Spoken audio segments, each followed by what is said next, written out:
Nous sommes actuellement dans une crise de la pensée politique. Nous avons le problème de l'apartheid, nous avons le problème des deux États, nous avons le problème d'un seul et unique État, etc., avec un seul et unique statut, etc.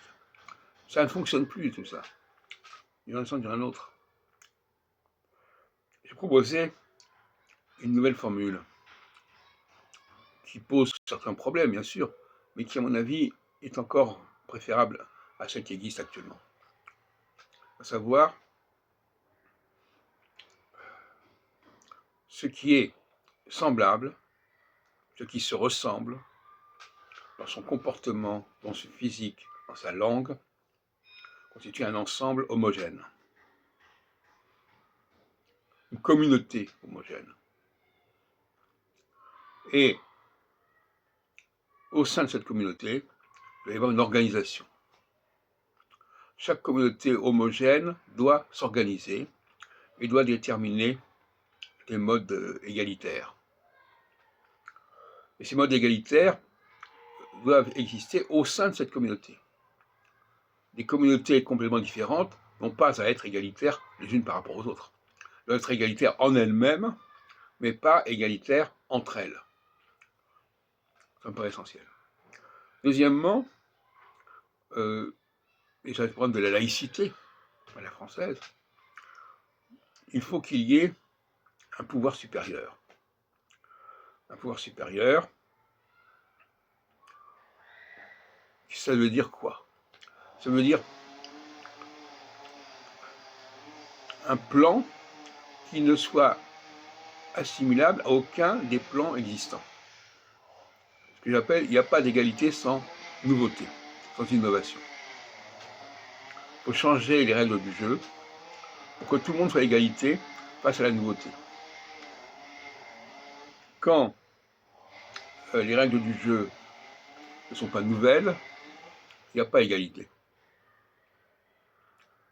C'est assez paradoxal, mais c'est comme ça que je vois les choses. Alors, les gens diront, mais c'est un apartheid, vous considérez que dans une communauté, on peut faire comme ça, et pas dans une autre communauté, etc. Je crois que l'apartheid, il est de facto, et pas de jure.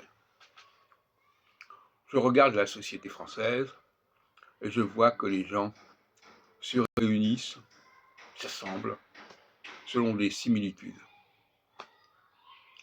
selon des certitudes, selon des valeurs qui leur sont propres. Et qu'il n'y a pas besoin de dire, c'est pas un apartheid, c'est un apartheid de facto. Les gens se mettent à part, se mettent ensemble. Parce que paradoxalement, se mettre ensemble, ça veut dire se mettre à part. Et donc, quand vous regardez la société, il faudrait témoigner ça par des vidéos. Vous voyez que constamment, la sociabilité est fondée sur la similitude. Similitude des visages, similitude des langues, etc. Cette similitude, elle est fondamentale. Et donc, on ne peut pas l'ignorer. Les gens se définissent par leurs similitudes. Alors, les similitudes, oui, effectivement, la langue, le visage, l'habillement, les valeurs. Et alors, je voudrais terminer sur la notion de certitude. Je vais cet après-midi faire un exposé là-dessus, dans un petit centre. Les gens n'ont pas les mêmes certitudes. Ce qui fonde la certitude d'un groupe n'est pas la certitude d'un autre groupe. À ce sujet, je vais quand même relativiser les choses en disant le vrai clivage, c'est entre les hommes et les femmes. Là aussi, il y a un apartheid de facto. Les femmes aiment se retrouver entre elles, les hommes aiment se retrouver entre eux. Et ils n'ont pas la même sensibilité, ils n'ont pas la même sensorialité. Et par conséquent, de facto, je ne parle même pas d'une décision juridique, de facto, il faut regarder les choses en face. De facto, les gens se séparent, se distinguent. Ils cohabitent, mais ils se distinguent parce que c'est naturel d'être avec des gens qui nous ressemblent. C'est naturel pour tout le monde. Les intellectuels préfèrent être entre intellectuels, les femmes entre femmes, etc.